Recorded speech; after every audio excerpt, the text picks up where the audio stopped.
Good morning, everyone. Good morning. Glad to have you here for our Chatham Area Transit Board of Directors meeting for February the 21st. I'd like to call the meeting to order. And now ask for the roll call.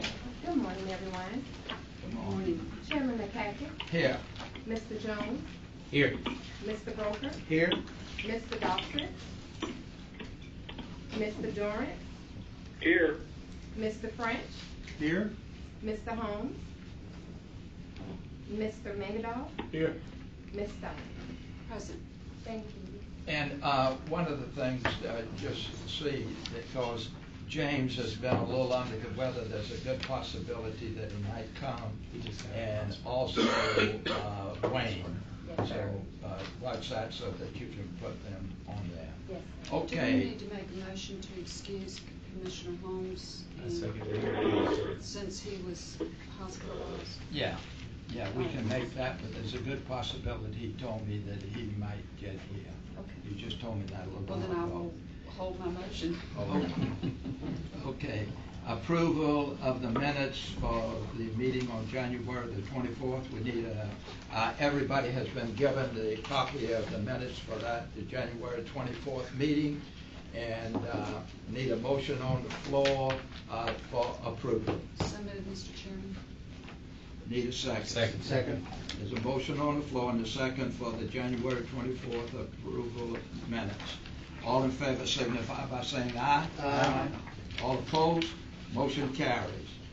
Next, action items. Item 3, St. Patrick's Day service. Okay, there, Mr. Curtis.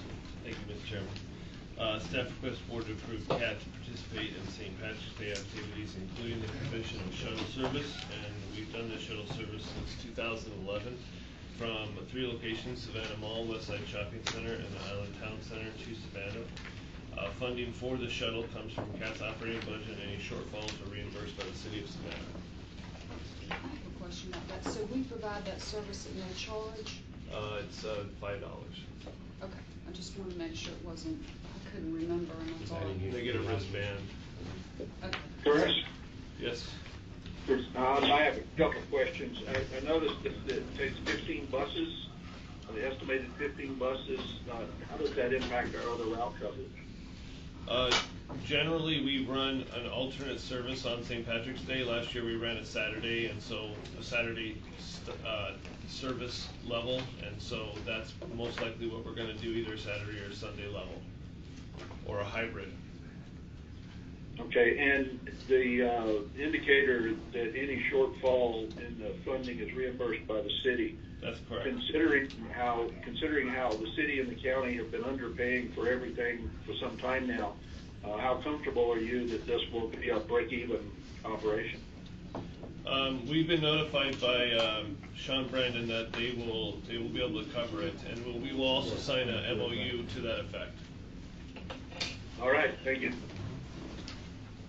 Okay, before we go into these other action items, because this is really one that's really important, I'd like to have a motion on the floor to amend the agenda to put for the election of the chairman of the board.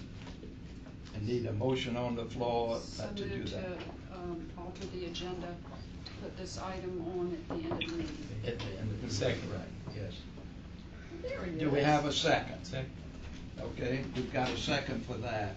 All in favor of putting the election for the officers at the end of the meeting by amending the agenda here? All in favor signify by saying aye. Aye. All opposed? Motion carries. Okay. Anything else for the? Yeah. And now we need to vote for the St. Patrick's Day service that Curtis has just, Curtis. Curtis. Stated. For St. Patrick's Day transportation. Curtis That's just Curtis. Okay. Motion on the floor. So moved. Second. We have a second. All in favor of Old Curtis's information on St. Patrick's Day service, please signify by saying aye. Aye. All opposed? Motion carries. Next item 2, purchase of air conditioning equipment. Thank you, Mr. Chairman. Staff requests the purchase of equipment installation services to replace the air conditioning units on 2 of CAT's vessels, the Julia Gordon Lowe and the Susie King Taylor. CAT has been awarded FTA grant funding to complete major rehabilitation work on our ferry vessels. The air conditioning units on the vessels are currently over 13 years old and in need of replacing. This work will be the first completed part of the ferry rehab project. As you remember, we were awarded a grant of $715,000 last year for rehabbing the vessels, and this is the first portion of it. The 2 quotes we received are from Thunderbolt and C.E. Donnelly Yacht Specialists, and the cost includes the removal of the old units. And I can tell you, I'm familiar with that, but that air conditioning is really needed to replace those of particular items. And I wish everybody would consider, to do that. We have a situation going on that is uncomfortable, especially in the summertime, if we don't have those in really good working order. All right, Mr. Chairman, then I'll make a motion for approval. Second. We have a motion on the floor and a second to purchase the air conditioning equipment. All in favor signify by saying aye. Aye. All opposed? Item 3, purchase of bus painting service. Curtis? Thank you, Mr. Chairman. Staff requests board to approve the purchase of bus painting services.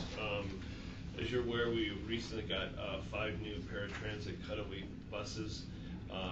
They came unpainted, and so we'll need to paint them and match our logo with the vehicles. We had received 2 quotes, and Roberts Truck Center was the lowest quote by far. And staff requests the board to approve painting of these vehicles. They're currently just white. Go ahead now. Did we know that they weren't going to be painted? The purchase was made under the previous administration, and they was not included in the cost of the vehicle. Okay. I mean, I just didn't know. Okay. I'll make the motion for approval. We have a motion on the floor and a second for the painting of those 2 units. All in favor signify by saying aye. Aye. All opposed? Motion carries. And the next line of credit renewal, Curtis? Thank you, Mr. Chairman. Staff requests board to approve the renewal of CAT's line of credit and authorize the chairman to approve and sign the Wells Fargo line of credit proposal and related documents. We've had a line of credit which was first established in October of 2007 to facilitate cash flow needs, and we're coming up to the renewal year, and staff requests the board to approve the renewal of this line of credit. Any questions on that? Yeah, I just, if you don't mind, one thing, if you could, Curtis, could you, Terry, you may be able to better do this, but this line of credit is something that comes up, periodically, and we have to approve it. But we've made substantial inroads into reducing the amount of money that we've had to include in this line of credit. So particularly for those who are relatively new, could you maybe give us a little bit of history with respect to this line of credit and sort of how we've reduced it over the years? You want me to? Yeah, go ahead.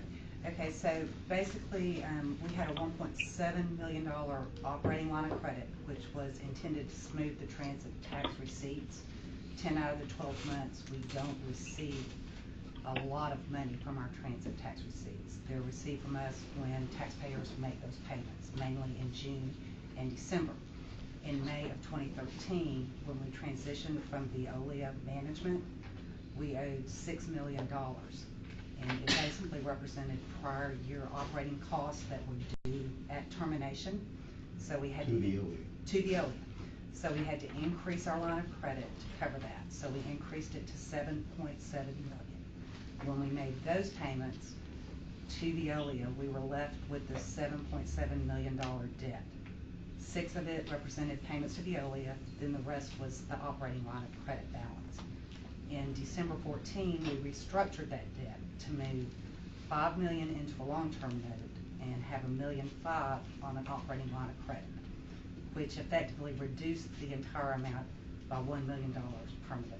Right. Each January, we make $1 million note reduction, and that balance is down to $2 million. So now this renewal is just for the operating. Right, right. And all payments have been made on time. Okay, so what is our, so how much money do we owe at this juncture? We owe $2 million on the long term. Mhm. We've made $1 million payment each January, and then the $1.5 million, it goes up and down during the Right. year. So Understand. right now, we owe $1.3 million on that. Okay. Well, I'm just glad to know that we've made substantial progress in reducing the overall debt. We over the last several haven't years. missed a payment, and the Uh-huh. overall debt reduction, of course, is down from 7.7 to 3.3. Mhm, With mhm. the in that just 4 includes years. the county? Does that include the county's debt too? It's always been CAT's debt. The Right. county guarantees the debt, but Right. CAT makes all But the don't we payments. have a payment that we make to the county as well? No. No. Okay, so this is just, all of it's rolled into the same thing? Right, so, Because I thought they were listed separately. well, there's a long-term piece, and that's $1 million reduction each January. And then Right. there's a line of credit that we use during the year. Right. CAT is the debtor, and we make all payments. The only time the county would have to expend any money on this debt is if we didn't make a scheduled Right. payment. So, okay, we're guaranteeing the debt. Okay. Well, I think it's a real credit to the organization that we recognize that debt, that we dealt with it, and that, you know, over the last couple of years, we made a substantial reduction. So that's important, and I appreciate your watchfulness and keeping It to our is, schedule. yes, and it's hard to pull $1 million of Yes. cash out of an already cash-constrained operating budget. Yes. If Gary? go ahead. I think Mr. Durrance has someone on the telephone. Bill, go ahead. Yeah, Terry, the 1.3 that's outstanding on the line of credit right now, Yes, sir? because we're in the process of renewing that line of credit, doesn't that have to be paid off before? No, sir, it has, the line of credit requires 1 month of a zero balance within the term, which is a year. Which we already did. And we already did that from December 15th Okay. to January 15th. We actually had the line paid down to zero for 30 days twice in the last calendar year. So Okay, it's so operating as intended. All right, so just at some point during the note, it has to be 30 days, not to renew. Right. Yes, sir. Okay, all right, thank you. Okay, any other questions? Need a motion on the floor for the line of credit renewal. Move for approval. Need a second. Got a second. All in favor signify by saying aye. Aye. All opposed? Motion carries. Next, presentations there, Curtis. There's no presentations today, Mr. Chairman. That's it. Yeah, there's no presentation. Okay, good. Executive Director's report now. Oh, Curtis, go ahead. Thank you, Mr. Chairman. Board requested to start having board reports reflecting the previous month instead of the 2 previous months back. So this is the month where we have doubled up on the December and January reports reflected in the executive director's report and the service delivery report, as well as the financial report. So in your packet, there's actually two months worth of executive director's reports on page tab 8 and tab 9 with statistics for December and statistics for January. And then I'll entertain any questions you have, but we also have not a presentation, but Mr. Backer is actually going to would like to discuss with the board the current temperature in Atlanta with respect to bills being passed and proposed. As you're aware, we were going to discuss it earlier, but the way things are moving so fast in Atlanta, we waited till today for Mr. Backer to give an update. I can have you do that, Mike? That'd be appreciated. Sure. Chairman Olakakis and members, last Friday we saw the halfway point of the legislative session. taken a while to get cranked up, but the committees are in full speed operating, and bills are moving through the process expeditiously.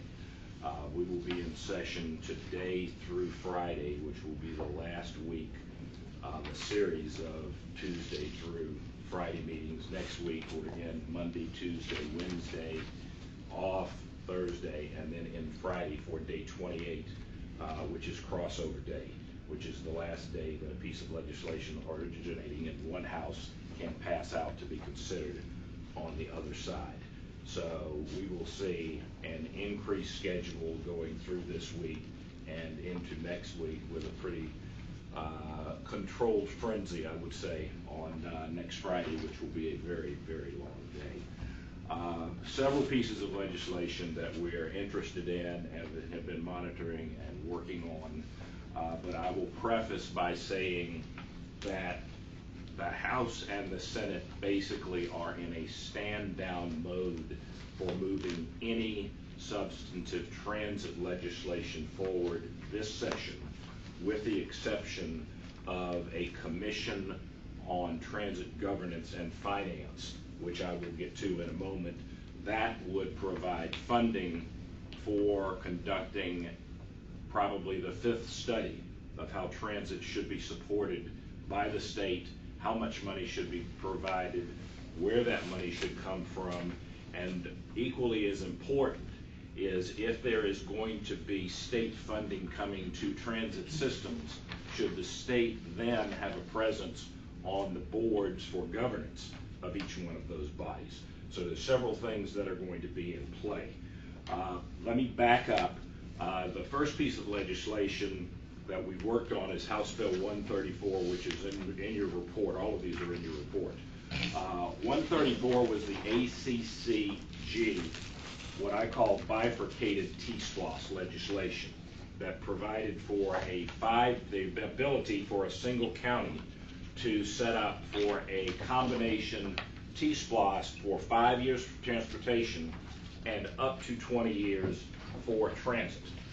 We've gone through a lot of iterations within the Ways and Means Committee on this. Interestingly enough, it's not in transportation, but it's in Ways and Means because it is a tax issue. At the end of the day, after taking transit out for some reason, they put transit back in, which was good, but they took the 20 years out, which is not good. So basically what we are left with is a single county T-SPLOS that could fund, yes, transit projects, but only within that 5-year window. It does clarify that monies raised by this particular T-SPLOS could be spent on state projects, which is not unusual. It clarifies that while counties can currently issue bond debt based on a T-SPLOS referendum, municipalities can't. And so it brings in the municipal language as an add-on to this. And it requires district coordination, which is something that none of us really had given any thought to. And that what that basically says is, if Chatham County decides they want to do a single county T-SPLOS, what that jurisdiction has to do then is notify the other counties within this district, within this RDC 12 county area. Is that the same as before when the district lines? It would be the same district lines. District lines right. That wouldn't fail before. Right, and what you would have to do is notify all of those jurisdictions to make sure that there's not interest in there being another regional SPLOS being moved forward. Because you can't have 2 SPLOS, the tax would be limited to 1 cent, at least under this iteration. This bill will not move any further than it has, but will be eligible to have something done with it next year. It was a good test to kind of smoke out what the thinking is and what the opposition is. We're very concerned about the fact that the Ways and Means Committee didn't want to go 20 years when we're talking about going 40 years. But we understand now what some of the discussions are going to have to be behind the scenes to set that up to move forward. And we're anticipating having that legislation language sometime within the next 2 weeks. to have that introduced, and then we can begin that dialogue very seriously. Mr. Berkeley. So Mike, why the concern about, regional notification? There's a concern, and I can certainly understand this, that if one county in the region says, I want to do a SPLOST, and the other counties 3 years later say, oh, wait a minute, we need to do a SPLOST to do something, they couldn't do it. And so what it's going to do is force those other governments to say, well, wait a minute, is this something we want to do? I think this is going to be something that's going to have to be addressed, though, because while theoretically this would work, it actually would tie the hands of all of the other counties and perhaps would force them into a regional SPLOST, which is not the intent of the legislation nor the intent of the legislators. So we've got to figure out, they've got to come to terms on whether you can have a single county SPLOST or not have a single county SPLOST. I do not see in this region, because of the variety and the wide disparities among the counties within this region, there being a regional SPLOST. I see where there's opportunity in other areas perhaps for that to happen. So under the provision as it stands, would it be possible, for instance, for Chatham County to have a SPLOST and Glenn County, for instance? As it stands, I believe under current law, yes. I think it would be possible. And so that's something that's something nobody's brought up. That's a very good point. But if your county does not weigh in and doesn't indicate its interest in doing the SPLOST, it's basically a stop for the 5-year period, is yes, that? Yes. And so that's kind of where we stand on that. And I think as we move forward, we've got to have some very serious discussions on that, because let's say Bullitt County decided they wanted to do a SPLOST up there, and we decided we really weren't ready. We would be blocked out. At the same time, if they wanted to do one, and we said, well, wait a minute, we want to do one as well, then where it almost gives you like the UN Security Council, where you can have one vote that stops what needs to move forward. So this is an example of a piece of legislation that's in play and is working its way through the process. A lot of work to be done on that. House Bill 201. House Bill 201 is the legislation that was introduced on behalf of CAC to replace the exemption that was lost on excise taxes on diesel fuel by transit systems, school systems, and university bus systems. This costs us, Terry, what, about $20,000 a year in additional monies that we're paying on that excise tax on diesel fuel? This is not the full, I mean, didn't we calculate 180,000? Is that what it is? Okay.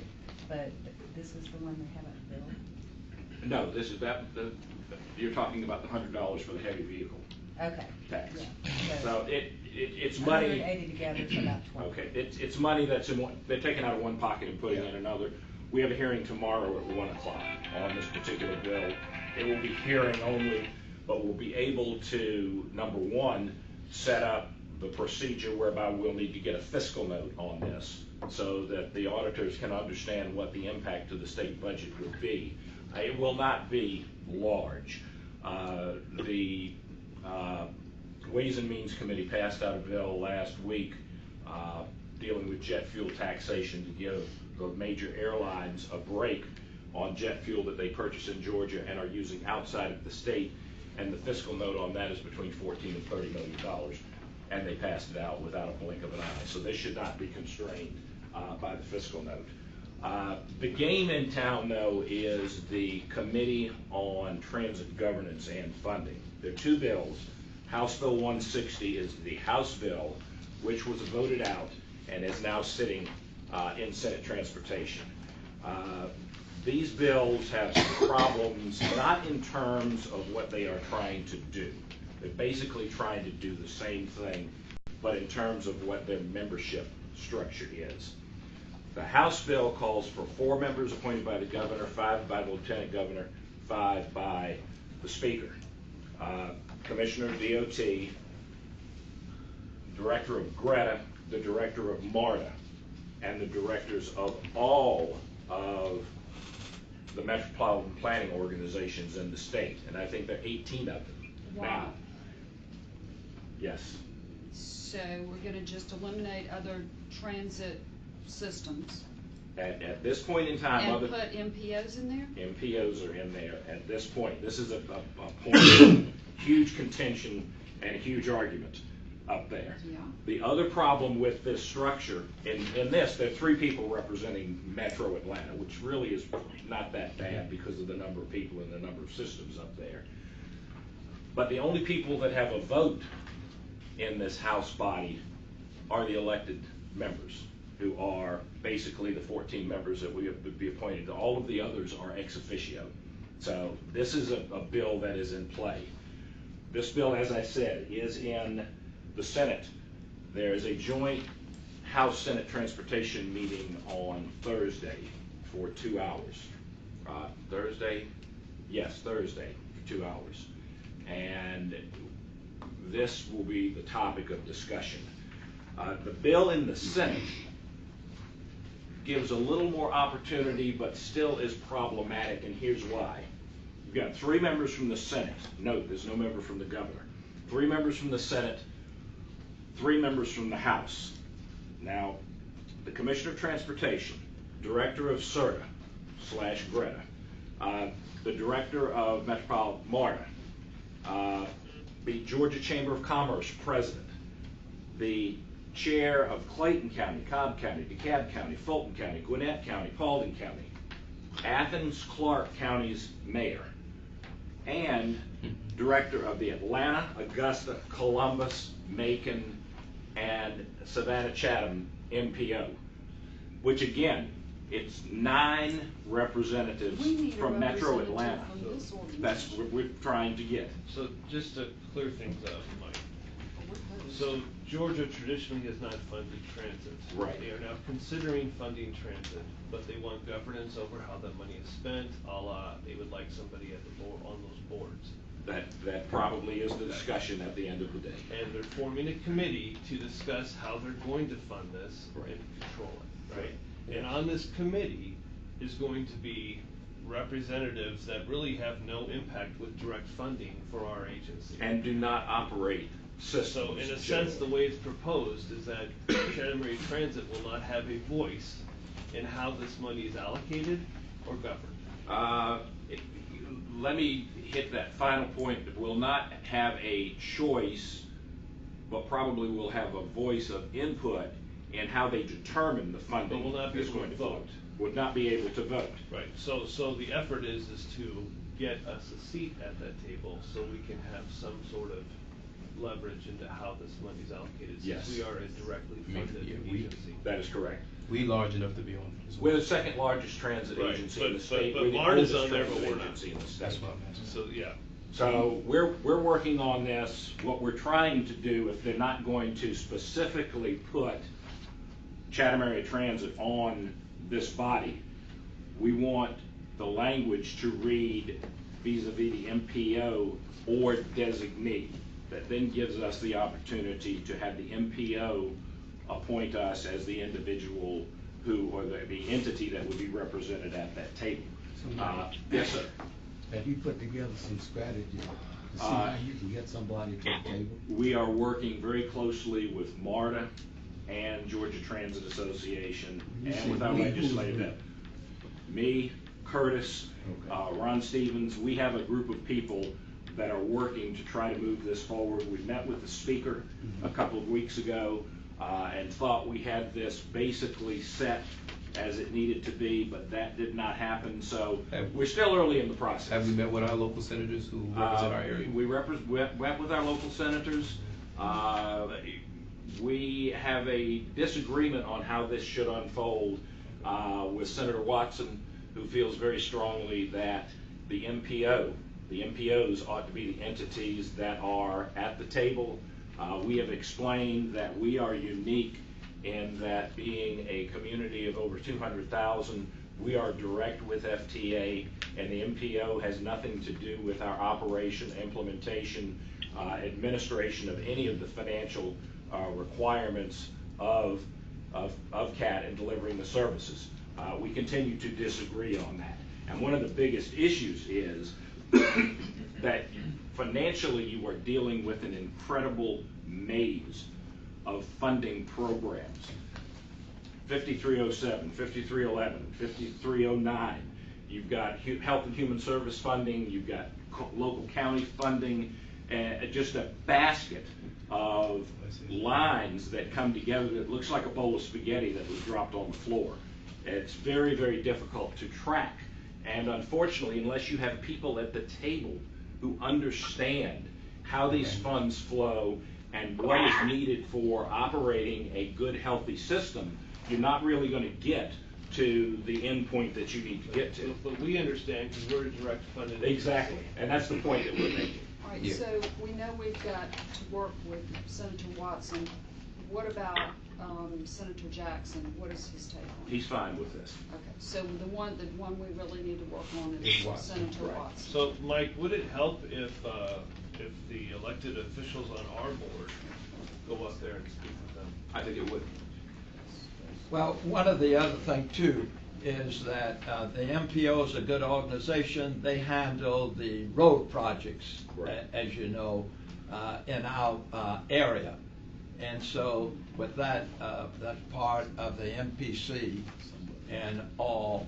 And so the MPO should not have that because there's generally road projects. Right. And that's it. Well, and there's also has been discussion, and we certainly agree with this, that there is a place for some of the RDCs to be on that board because of the role that they play in providing paratransit service and senior citizens transport services. So bottom line, these boards that I have discussed are not what the boards are going to look like.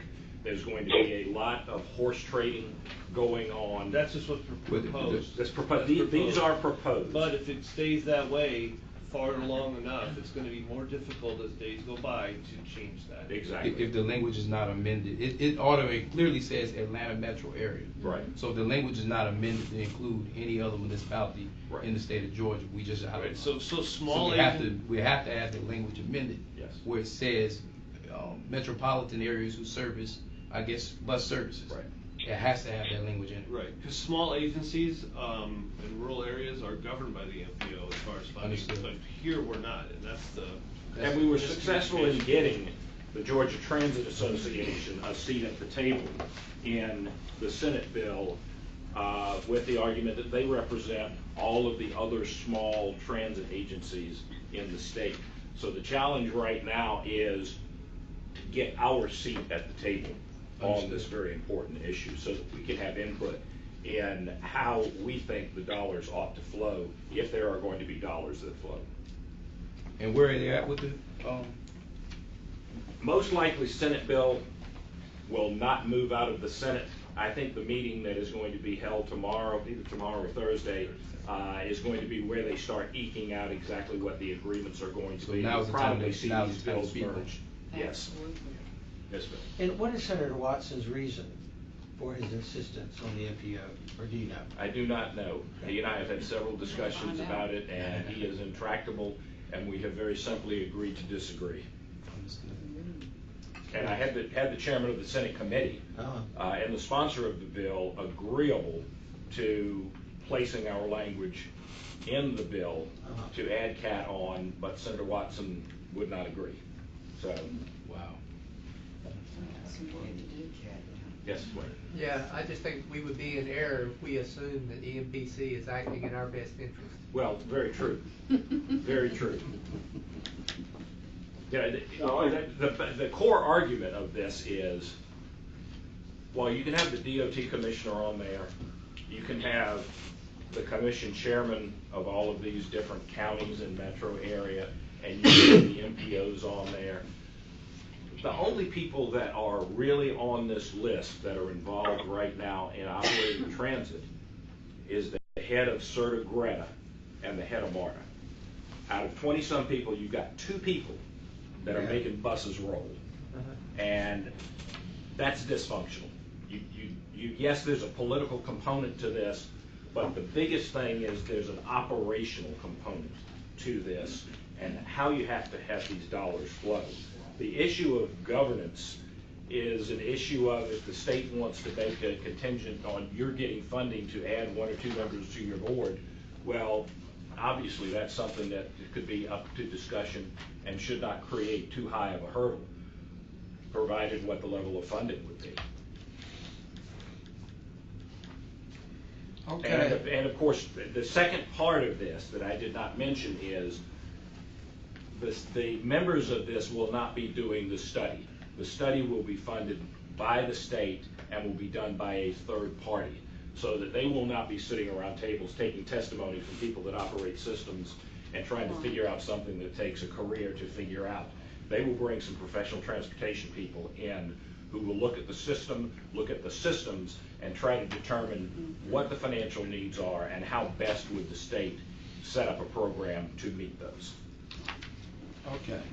Anything else that you've got, Curtis, that you want to go over? No, sir. Okay. All right, unit updates. And this is information only, and you have it in your agenda book. And the first one is ridership update. Grant. Morning, everyone. As Curtis mentioned earlier, we're looking at 2 months of data at this meeting. And in committee meetings, we briefly talked about the perfect storm for large variances in passengers per hour. With respect to December, that perfect storm, we saw it happen. Whenever hours increase and ridership decreases, that's when you see a giant variance. And with respect to the hours in December, those went up 3% because of the holidays falling on a weekend instead of a weekday. So we knew that that was going to happen, but ridership fell 6%. And so that's what I wanted to focus on was why is that ridership down 6% in December. Looked at gas prices; they were relatively stable when compared to December 2015. The weather sometimes has an impact on our ridership. That stayed constant for the most part. So really, I couldn't pinpoint a specific indicator of why we were down 6% on pure ridership. I am assuming that it has something to do with our missed trips and just malfunctions on our buses. Maybe the fare box is malfunctioning. And we started collecting missed trip data last August 2016. So unfortunately, we didn't have something to compare it with for December 2016. We're going to have to wait until we have a full year's worth of that data so that we can actually look at that indicator. Yes, sir. Are we still on schedule to have our new motorboards and trim kits installed by the end of the month to get good counts? Steve? Yes, we got a delivery of all the motherboards now, and we got 12 of the trims yesterday in. So they're working on them now. And the other 58 trims, what do they do? They're supposed to be shipped from the manufacturer on Friday, so we should see them probably next Tuesday or Wednesday. So we should have good counts for March with We should have good counts for March. Helen? So what are we doing to analyze these drops? So again, I look for any indicator that I can. The gas prices is one. The weather is two. Once I have the missed trip data, that's going to be a huge one. If all 3 of those are stable for the most part, then you got to start assuming that your route structure just isn't meeting the needs of the community anymore. That's, I mean, that just seems to be clearer and clearer to me that somehow if we don't have riders, we don't have the routes they're looking for. And obviously I'm not an analyst on this type of data. I know that Mr. French has been riding the buses, but I think that we've got to do a better job of trying to figure out where it is that people need and want to go and offer that service. I mean, because we can't continue with this downward spiral. And again, I don't have the answers, and I'm not going to tell you that I do, but it would make sense to sort of gather the data of people riding these buses. And I don't know if people meetings can be held, something to find out where we're missing the boat on this, because we really are. Yeah. And it's frightening to me. You said, you said gas prices, weather, and what was the third thing? Missed trips. If we're having malfunctions, abnormal Bus malfunctions on our breakdowns. vehicles, then that could be a big indicator, because, you know, the less service that you actually provide, the less opportunity that passengers have to use the service. So it's interesting, one piece of data that came out of APTA, as you know, last year, APTA reported ridership nationwide down about 4%, this year about 3%. But this year, they actually broke it down to size of city. And in the 100 to 499,000 population, ridership's down 8.8%, which I thought was interesting, comparable to the nation. Yeah, in that size city, and then I think it was 500,000 to 1,000,000, or 999,000 was down 9%, which is about the same. So I thought that was interesting as well. But we got some data, as you know, our origin destination study, which we're going to use to realign our routes to better accommodate the riders that we feel are missing. We did see some of that data. Grant, do you want to talk about the clustering that we saw that was very interesting? Yeah, sure. So I did have a chance to meet with RS&H and just view their preliminary results. I don't want to give away or steal their thunder, because they will be reporting some of that to you. I believe next month they're going to do an update before they do their final presentation in April or May. But one piece of data that they provided me with, which stood out to me, was the home to work trips. So that's in the morning, usually during rush hour, you know, people leaving their houses to where are they actually working.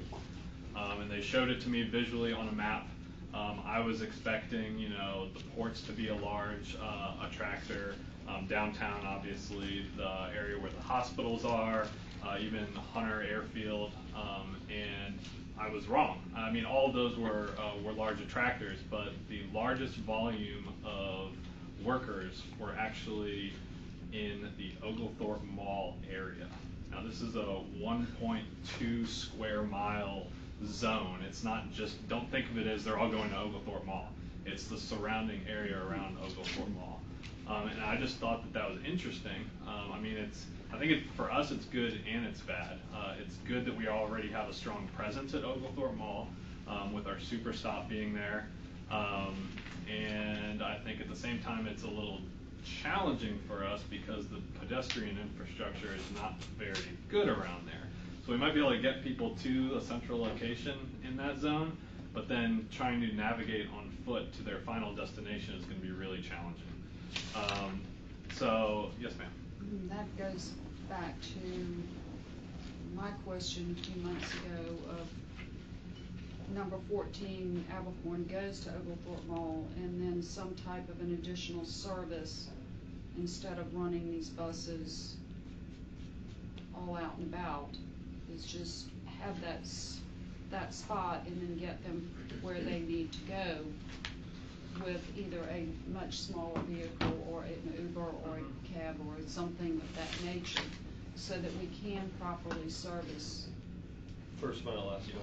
Yeah. Excuse me? So the first mile and then the last mile is just. Yes, yes. I mean, and I think we really need to zero in on that and see. Yeah, this doesn't surprise me at all, because when I was riding all the buses, most of the activity takes place in that section between Duran and the mall. I know. I mean, you've got a tremendous amount of retail in there, a tremendous amount of offices are back in there. So I'm not surprised, I'm really not. Yeah, but wouldn't it also be attributable to the fact that so many buses go to the Oglethorpe Mall? Remember, the data that we're collecting here isn't just our passengers. It includes our passengers, but it's anyone with a cell phone. So it's just pure From in their the area, residence. Okay. where are they going? And it's saying the Oglethorpe Mall area. Yep, and that includes, you know, people who are driving alone, and everyone else. All the retail. Well, Curtis, then why don't you get with Ryan and the information that was brought up today, so that you can get out into those areas and make inquiries, so that that would help, you know, in that for that portion of that's needed. Yeah, I think obviously the origin destination study, it's ongoing. They haven't finalized anything, but as I mentioned, they're going to be showing some of these preliminary results next month. But it already started to get us thinking about, okay, if that's the big takeaway, that our workers are mostly going to that Oglethorpe Mall area, what do we do there? With the pedestrian infrastructure not being great, do we come up with some sort of shuttle service from Oglethorpe Mall to kind of zigzag around that area? Do we cut Route 14, which currently goes to Oglethorpe Mall and then all the way down to Savannah Mall? Do we cut it at Oglethorpe Mall and increase the frequencies between downtown and Oglethorpe Mall? If we do that, then we'll still have to provide a connection between Savannah Mall and Oglethorpe Mall, but how do we do that? I mean, these are all the things that we need to start thinking about. Additionally, one thing I wanted to mention was that we have an automated passenger counter on one of our Route 14 buses. And basically, this is an alternative way of getting passenger counts, and it's more precise because it gives a geolocation. Our fare boxes just tell us what vehicle and route those passengers are getting on at. But these APCs, they tell us the specific stop that they're getting on and off at. So we've been running this on Route 14, and we're starting to get better, more precise data as to where they're actually moving. Just curious, because the passenger counter system is a working system as opposed to the fare box sometimes. Grant, what was interesting is the ridership data that we saw out of the APC compared to the fare box. There was a variance of. It was high. 10%. It was about 10%. So 10% more riders logged by the APC than the fare box. Which is just one route at one bus, but if that's an indication, that's quite incredible. So why is that? Well, that's why we're that getting could be the fare box failure. A laser beam as opposed to a machine with moving parts that don't always work. Yeah. Okay. Yep. So it's exciting that we have that vehicle that we're testing that technology on, because it's very interesting to compare that to our fare box numbers. And the longer that it's out on the route, I mean, Steve's putting it at different times of day so we can see if there's any variance between that. So I think our hope is that we'll expand that program so that we can get other routes using those APCs as well. You said gas prices, weather, and missed trips, correct? Yes, sir. And when I look at the next pages, when you look at the December trips and you look at your targets, we're only at a 33% on the first two pages and 69% on the third page. So it's got to be more substance in that than just those three items. So I mean, can we make sure we're looking deep into this so we can understand what's going on? Because I understand we have those issues of fare boxes and stuff like that, but there's got to be some more root into this right here, because those percentages are very low, and it's just based on your targets. I didn't make the target. I don't know what came with the targets at, but it's fairly low as a percentage of attainment. And I think to that point, at the board retreat, we're going to really dive deep into what are our goals for the different routes. You know, the goals that we have had for a while has just been 18 passengers per hour. That's you know, a fair goal. But then when you break it out weekdays versus weekends, and then you actually look at certain routes, there's no way that Route 20 was ever created to be a high ridership route. You look at it and there's 0% chance. So that route was really created to serve a certain purpose and a certain need from the community. And that's what we need to discuss, I think, to get all of you on the same page as to what is the purpose of each route. Is it to get high ridership, or is it to serve the needs of a certain population? Personal experience, Route 20 was Route 13. At one point in time, it served a purpose because you had a lot of people out there you had the nursing homes out there and stuff like that. So you had that ridership that you need. Now a lot of those people probably drive now, so it's a difference of need. And I can speak that because that's personal experience. That rides down my street. Now what it does on the other end, I can't give you the answer, but I know for a fact, in my area on the Coffee Bluff side, that ridership has probably went down because you just, it's kind of gone away more into a residential area where it's gotten deep in the side, on the Coffee Bluff side. So I can speak on that.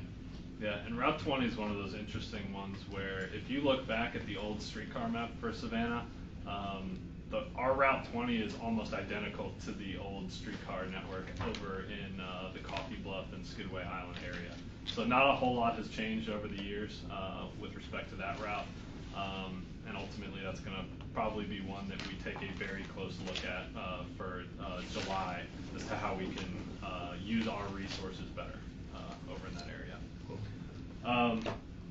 So I went over December, just wanted to touch on January real quick. January, we actually did pretty well. We were down 2.2% passengers per hour when compared to January 2016.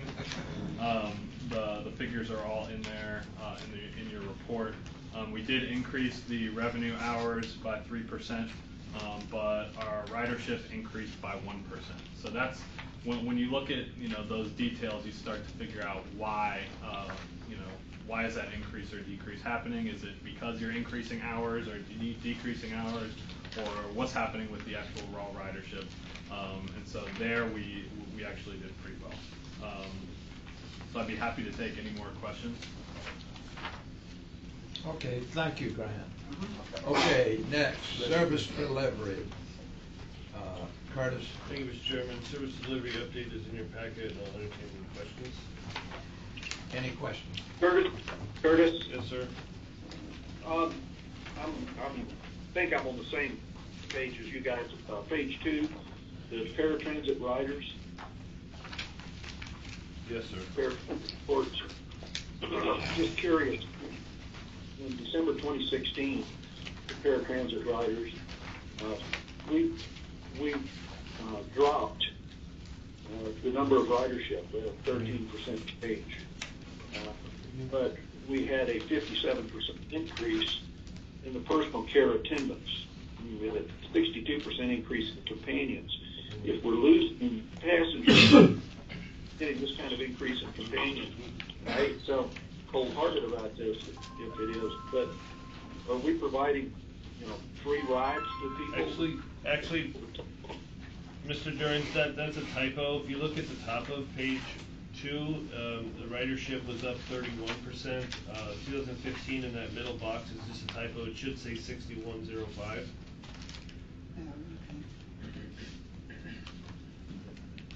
Go ahead.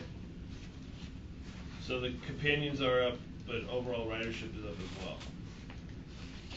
Okay, so that... Yeah, so the top box is correct. Okay, all right. And then in the trip cancellations, the bottom box, is that one accurate? Yes, sir. Right. We had a huge increase in no-shows there. Is there some kind of penalty somewhere along the way for that? Yes, sir. We are looking at assessing points for no-shows, and that program is going to be started very soon. Okay. Thank you. All right. Paul, I did have one more question. On the very last page there, the water ferry service indicates that the counts are down because of the only being able to use the Wave and Girl Landing and yes, sir. Not have boat service. When will we be back on a normal schedule with the water ferry? Right now, the FTA is in its final stage of being able to release that grant so that we can start work. So it should be any time now. Any time to start the work, or any time to be back? Once they've given us the go-ahead, we have pre-grant award authority so that we can start the work before the actual money gets here. But we have to wait for the FTA to give us that go-ahead. And right now, they went through their historical inspection, which they fast-tracked for us, so we're expecting to hear any day from them. Okay, and then how long is the work gonna take? 10 to 12 days. 10 to 12 days. Okay. The docs are here, they're ready. They're just... So we're probably looking at another month, this service, this normal service being down. Yes. That's correct. All right, thank you. All right, next, system development. Thank you, Mr. Chairman. System development updated in your report, and staff is present to address any questions you might have.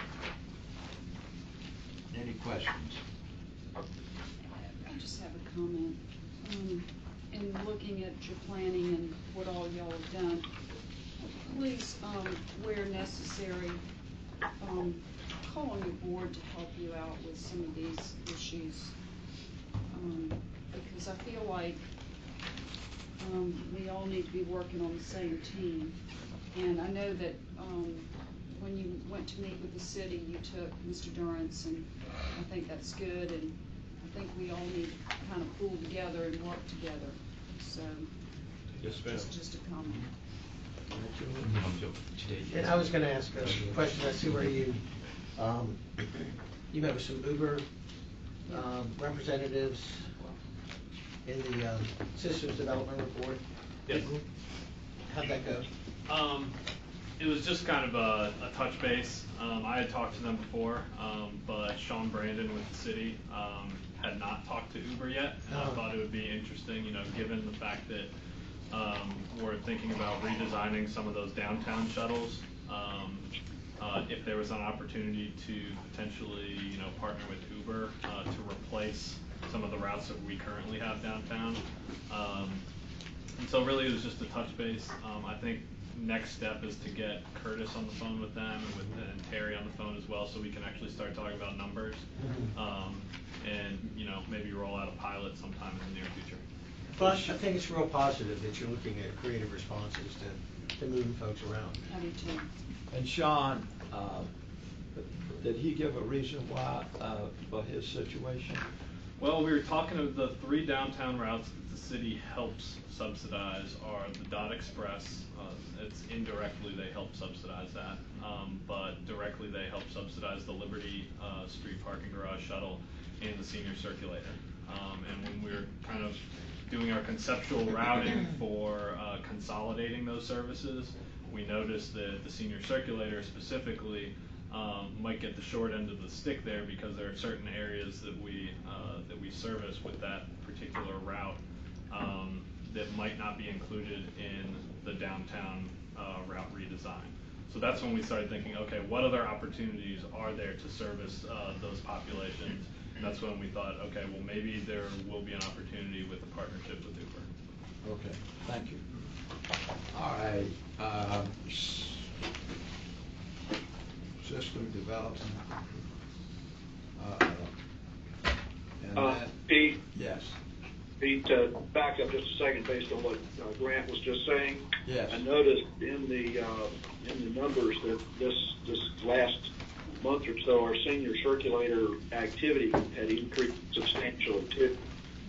So, just a comment that it does look like we're gonna. I mean, I was one of the ones saying maybe we don't need to worry about that because it didn't seem to be getting much use, but I guess this report's made a liar out of me. Okay. And now, the financial. Good morning. The financial update is in your packet for both December and January. There's a complete set of financial reports for both months, but the January catches us up and gets us more current.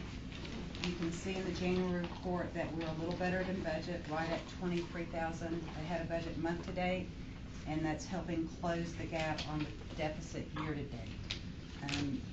The continuing cash flow challenges are present as we wait for FTA to move forward with our current apportionment.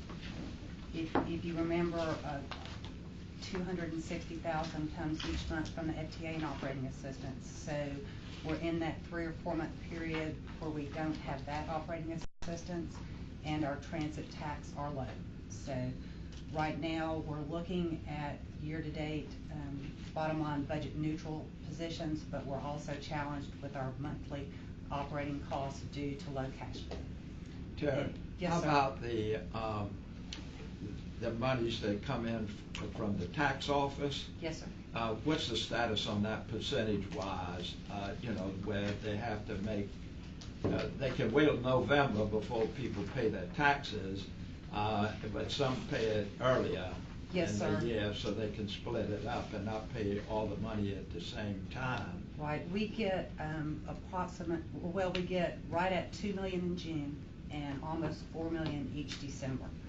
Then the rest of the transit tax is spread among the other 10 months. It can be as low as 70,000 in one month and can get as high in the off months to 300,000 or 400,000. But in any month that is below that 760,000 even spread, there's a cash gap. So we are challenged month to month when those revenues are low. Okay. Have y'all talked to the tax commissioner to talk to Danny to see, you know, what the situation is when you're talking about the low amount? Well, the tax commissioner's office pays us directly, and they pay us within 2 or 3 days of their monthly receipts. So there's no timing lag. We get that money either on the 11th or 12th of each month. The inconsistency is basically because taxpayers pay mainly in December and then some pay in June. Okay. Helen? I just have a real quick question in reading some of the expenses. Why is it up to Chatham Area Transit to repair the Waving Girl statue to the tune Thank you. of $18,844? It's probably referring to the Waving Girl landing that was damaged in a hurricane, not the statue. That's just a misprint on the description, and I did not see that in the review, but the Waving Girl repairs are for the landing. It's for the Okay, landing. well, it says statue in this report, and I'm sitting there wondering why, Oh, wow. why we're repairing statues. She's on staff. It was just a misdescription, and I did not catch that in my review. We'll get that corrected going All right, forward. and then the Renaissance Marketing, why are we paying them $5,900? I thought they paid us. Actually, we do the billing for that contract, and we give them 50% of their commissions based on true collections in any one month. So the check represents their 50% of a monthly collection. But we are making money on this. Yeah, we get the other 50%. Okay, just curious. All right. Thank you. Let's go. Terry? Yes, sir? In the January report, the bottom line, by the way, I had the same question about the Waving Girl that Ellen did. So I'm glad to hear that we're not paying for statues. No, sir, I'm sorry about that information. All right, on the January report, your revenue over under the expenditures, I notice is about 80,000 down from the same number in December, which is good. But we're still looking at a projected $209,000 shortfall. How do we anticipate taking care of that in the next 4 months? We have several grants right now that are in process, and there's a possibility of converting operating expenditures that we've budgeted, the O&D study and the radio replacements, into grant assisted, and that should help. We're also looking at ways to reduce our balance sheet liabilities toward the end of the year that might help the bottom line, and we're always looking to increase our revenue and contain our cost. Okay, so there's an element of magic that we're expecting here. It's not magic, but it's hope with staff analysis and cutting all expenditures when we can. Yeah, okay. Well, I was sort of kidding. Oh, I'm sorry. I don't joke about a bottom line deficit. I try to cover that for Well, you. it's nothing. Yeah, it's nothing to joke about. No, it's not. All right, thank you. Old business. No old business, Mr. Chairman. New business. Staff does not have any new business, Mr. Chairman. Okay, then, now is the time that we voted to for the election of the chairman of the board. And in that situation, what I've done too, because I've had some people discuss, chairmanship with me again, but what I'm going to do is I'm going to support a member here who has worked pretty hard, especially in the financial areas and getting more information that has been available to, coming to the board and all of that. And it's helped Terry in a number of ways too about adding additional information that's important that we have.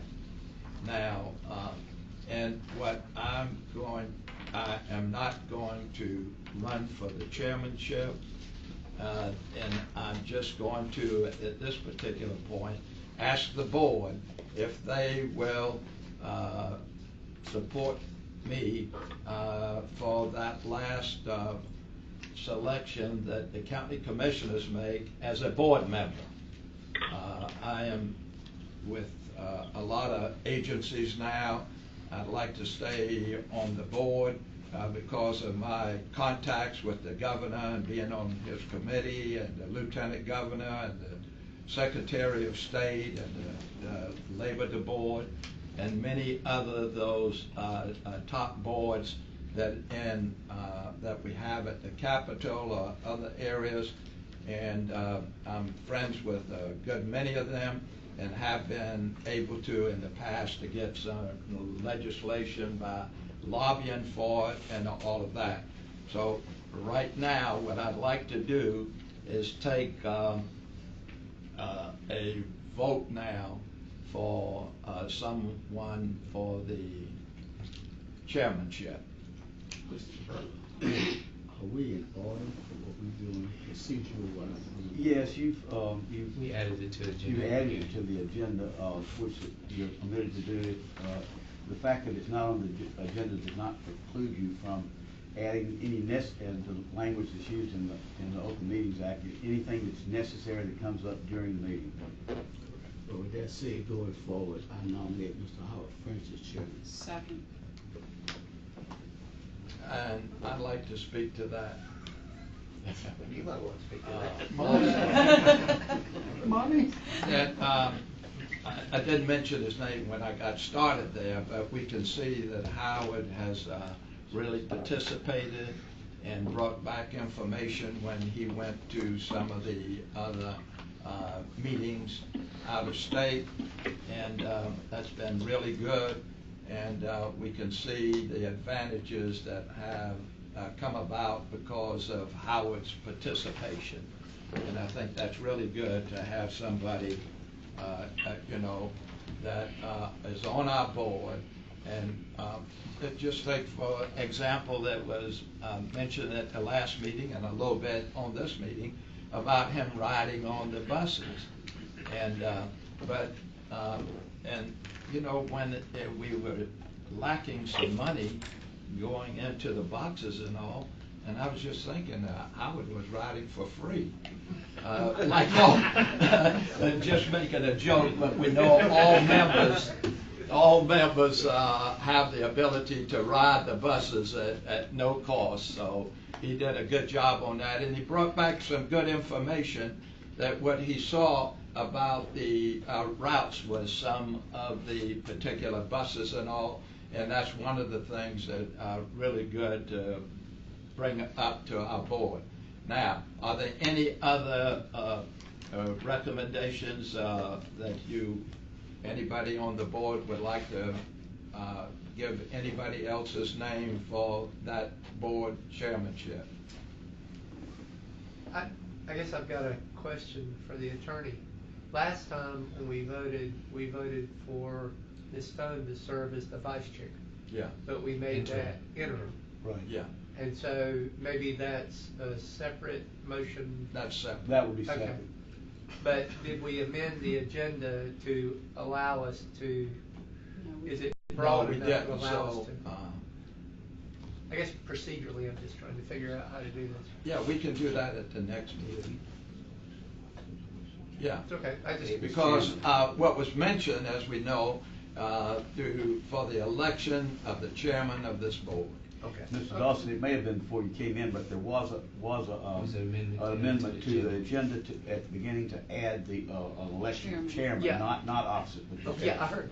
Okay. I heard that. I just wanted to, because it was on the masthead or on the letterhead as interim chair. So I figured we need to finalize that if we're gonna do elections anyway. I'm not trying to throw a monkey wrench into things, I'm just. Well, it would be my understanding, opinion that Ms. Stone would continue to be interim vice chairman until such time as the board decides to elect a permanent chairman, vice chairman. Okay. Any other nominations? Any other nominations? Hearing none, let's do it like this anyway. All the members that would like to vote for Howard French, and of course we could do it because there's nobody else running, and if there's a way to handle that quickly. But all members that are here, we'd like to have you say yes, vote yes for Howard French to be our new chairman. Yes. Yes. Yes. All opposed? And that is unanimous. All right.